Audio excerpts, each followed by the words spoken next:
Halo, assalamualaikum warahmatullahi wabarakatuh. Ketemu lagi di sini. Saat ini kita akan membahas mengenai tekanan zat. Sebagaimana kita tahu bahwasanya zat itu ada zat padat, zat cair, dan zat gas. Saat ini kita akan mengulas mengenai tekanan zat padat dan tekanan pada zat cair. Oke, langsung saja. Yang pertama ada tekanan zat padat. Secara matematis, tekanan pada zat padat itu dinyatakan dalam P sama dengan F per A. P itu adalah tekanan, F adalah gaya, A adalah luas bidang. Luas bidang yang menyentuh permukaan. Atau dapat dikatakan, tekanan adalah sebanding dengan gaya dan berbanding terbalik dengan luas bidang. Mari kita lihat contohnya. Contoh soal tekanan pada zat padat, di sini ada balok A dan balok B. Anggap saja dia masanya sama 5 kg dan gravitasi 10 meter per sekon kuadrat di tempat itu. Maka manakah yang memiliki tekanan yang paling besar? Atau apakah balok A ataukah balok B? Oke, kita coba kerjakan. Di sini kita anggap saja angkanya kecil ya biar mudah. Ini kita ganti. Anggap saja di sini 1 meter. Ini 1 meter, di sini 2 meter, di sini 5 meter. 1, 2, 5. Kemudian kita anggap di sini adalah 5 meter, di sini 3 meter, dan di sini adalah 1 meter. Nah, kita anggap seperti ini. Sebagaimana kalian tahu bahwasanya persamaan tekanan P sama dengan F dibagi dengan A. Ya, ini ya konsepnya. Kita cari tekanan yang A, yaitu P sama dengan F per A, di mana F-nya adalah gaya. Di sini gayanya berapa? Tidak diketahui, tapi di sini memiliki massa dan gravitasi, maka F bisa kita cari dengan menggunakan gaya berat, yang persamaannya adalah M dikali gravitasi. Massa dikali gravitasi dibagi A. Sama dengan M-nya adalah 5 kg dikali 10, kemudian dibagi, di sini A-nya adalah luas bidang yang bersentuhan dengan bidang ya. Ada panjang kali lebar, 2 dikali 1. Berarti di sini 2 dikali 1. Sama dengan 5 kali 10 adalah 50, dibagi 2 kali 1 adalah 2, maka besarnya untuk tekanan balok A adalah 25 Newton per meter kuadrat atau 25 Pascal. Kemudian kita cari balok yang B. P sama dengan F per A. F-nya massa dikali gravitasi, berarti kita anggap sama ya, sama dengan ini, jadi 50 langsung saja. Kemudian alasnya adalah panjang kali lebar yang bersentuhan dengan bidang, berarti 5 dikali 2, 5 dikali 2, maka sama dengan 50 dibagi 10, sama dengan 5 Newton per meter kuadrat. Jadi manakah tekanan yang paling besar? Yaitu balok A. Jawabannya. Ingat ya, jadi semakin kecil bidang yang menyentuh permukaan, itu tekanannya semakin besar. Sementara kalau semakin besar bidang permukaan yang menyentuh bidang, itu tekanannya semakin kecil. Di sini kan berbanding terbalik dengan alas. Mari kita lanjutkan. Yang kedua, ada tekanan zat cair. Nah, ada A tekanan hidrostatis. Tekanan di dalam zat cair itu dinamakan sebagai tekanan hidrostatis. Nah, pernahkah kalian menyelam di dalam air? Maka jika pernah, ketika kalian menyelam, dada kalian akan terasa sesak. Nah, itu menandakan bahwasanya kalian mendapat tekanan oleh air atau zat cair. Kemudian, persamaan dari tekanan hidrostatis itu adalah ini. Ya, ini adalah tekanan hidrostatis. Persamaannya adalah ini, yaitu pH.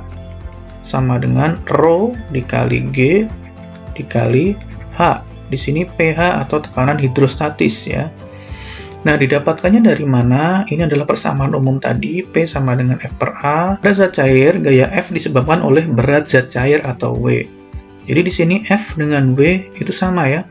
Jadi F itu kan gaya sama dengan FW. FW itu juga gaya atau W. Ya, FV itu sama dengan atau nama lainnya W ya. Di sini W. Nah, kemudian kalau kita hubungkan W berat itu adalah massa dikali gravitasi. Sementara massa itu yang berkaitan dengan rho atau massa jenis itu dikali V.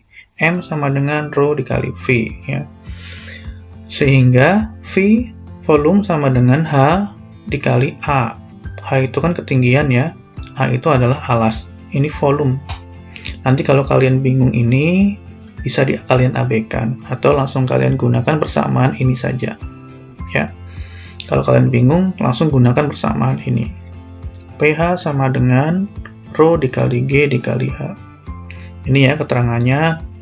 pH adalah tekanan hidrostatis, M massa benda, rho massa jenis zat cair, G percepatan gravitasi, H tinggi zat cair, V adalah volume. Mari kita lanjut.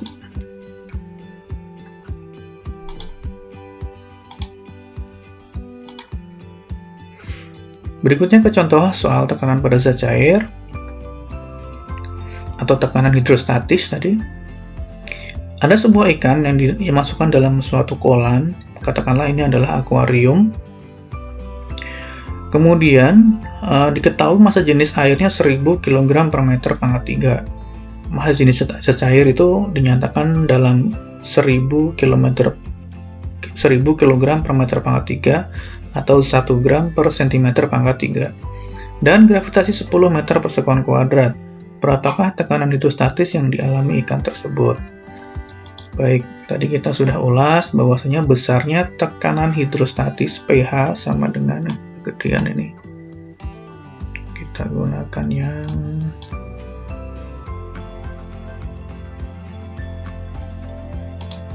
kecil ya. pH sama dengan rho dikali G dikali H. Rho dikali G dikali H. Rho-nya adalah 1000 dikali G-nya adalah 10 ya. Dikali H. H itu adalah ketinggian, kedalaman ikan. Jadi kedalamannya berapa dari sini ke sini. Ini adalah H-nya. Nah, berapa H-nya? H-nya 140 dikurangi 60. Jadi 140 dikurangi 60. Nah, berapakah hasilnya? Hasilnya adalah 80 ya. 80 cm kita ubah menjadi meter, itu menjadi berapa? 0,8 ya. 0,8 meter. Jadi di sini kali 0,8 sama dengan berapa hasilnya? 8.000 Pascal atau Newton per meter pangkat 2 ya. Jadi tekanan yang dialami oleh ikan sebesar 8.000. Mudah-mudahan kalian paham ya. Mari kita lanjutkan. Berikutnya di dalam tekanan zat cair itu ada yang namanya hukum Archimedes. Nah, apa itu? Bunyinya, jika benda dicelupkan ke dalam zat cair, maka benda itu akan mendapatkan gaya ke atas yang sama besar dengan berat zat cair yang didesak oleh benda tersebut.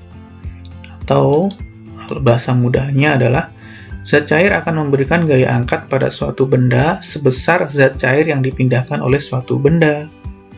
Nah, mari kita lihat lagi.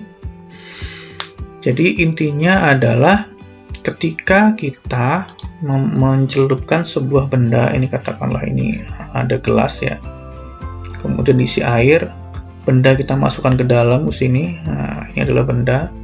Zat cair itu akan memberikan gaya ke atas sebesar FA atau gaya apung.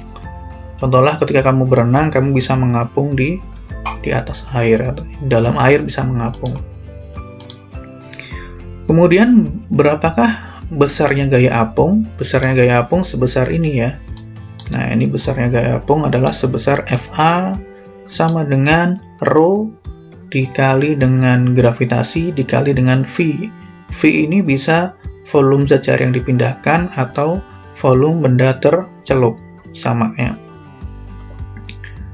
Kemudian kita lanjut ke contoh. Contohnya tidak ada, kamu bisa mengamati ya di sini bahwasanya hukum Archimedes itu dapat diterapkan pada kapal selam.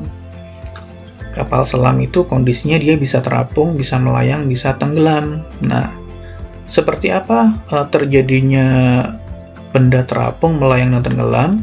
Nah, itu bisa kita lihat di sini. Benda terapung itu karena Fa, gaya apung ya, itu lebih besar daripada W, daripada berat benda ini. Jadi di sini benda ini punya W, punya berat ya, ini punya berat, ini punya berat. Kemudian ini ada yang namanya gaya apung tadi, Fa. Ini juga punya Fa. Fa, di sini juga punya Fa ya.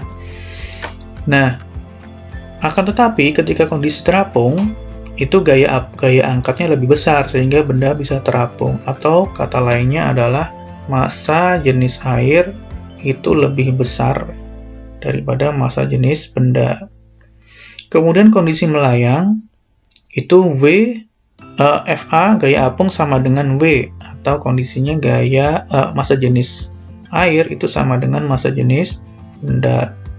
Kondisi ketiga, gaya apungnya lebih kecil daripada W sehingga tidak dapat mengangkat, sehingga benda tenggelam, atau kondisi lainnya adalah Rho air itu lebih kecil daripada Rho benda, massa jenis benda. Mudah-mudahan kalian paham ya. Kita lanjut ke yang berikutnya.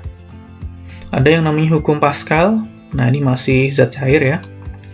Bunyinya adalah tekanan yang diberikan pada zat cair dalam ruang tertutup akan diteruskan ke segala arah dengan besar yang sama. Hukum Pascal itu penerapannya untuk dongkrak hidrolik. Kalau Archimedes tadi untuk kapal selam. Nah, ini adalah dongkrak hidrolik. Di sini ada gaya pertama. Di sini biasanya nanti dikasih mobil ya, dongkrak itu. Kemudian bisa kita lihat untuk persamaannya. Nah, persamaannya kita gunakan yang ini. Ini adalah persamaan hukum Pascal ya. Mudah-mudahan kalian paham. Langsung kita ke contoh saja. Nah, ini hukum Pascal. Tekanan yang diberikan pada suatu zat cair dalam ruang tertutup akan diteruskan ke segala arah yang nilainya sama besar. Ini adalah dongkrak hidrolik yang sering kamu lihat di pencucian mobil, sehingga mobil terangkat ke atas. Itu modelnya seperti ini. Ini adalah ruang tertutup diberikan zat cair. Zat cair itu bisa air, bisa oli ya. Di sini tentunya oli yang digunakan bukan air. Kemudian di sini diberikan gaya sehingga mobil dapat terangkat. Di sebelah kanan ada contoh. Jika di sini diberikan gaya sebesar 100 Newton, maka kira-kira berapakah berat mobil? Katakanlah F2 ini adalah mobil. Ini penampang, ini penampang. Penampang yang besar itu biasanya yang selalu diberikan mobil atau benda. Oke ya, sekarang kita kerjakan. Tadi persamaannya adalah F1 ya, F1 per A1 sama dengan F2 per A2. Nah, F1-nya ini, A1-nya ini ya. Jadi di sini 100 per A1-nya adalah 2 sama dengan F2-nya kita cari per di sini A2-nya adalah 4. Nah, kita kerjakan di bawah, kita kalikan silang boleh ya. Kita kalikan silang sehingga F2 dikali 2 sama dengan 100 dikali 4. Sehingga F2 sama dengan 100 dikali 4 adalah 400 dibagi 2 sama dengan 200 Newton. Jadi pada dongkrak hidrolik di sini kita punya keuntungan untuk mengangkat mobil yang besarnya 200 Newton, kita memerlukan gaya setengahnya hanya 100 Newton. Nah, mudah-mudahan kalian paham. Nah, sekian dulu untuk pembahasan tekanan kali ini. Selanjutnya nanti kita akan lanjutkan pembahasan tekanan zat gas ya di pertemuan selanjutnya. Terima kasih, selamat belajar. Saya akhiri, Assalamualaikum warahmatullahi wabarakatuh.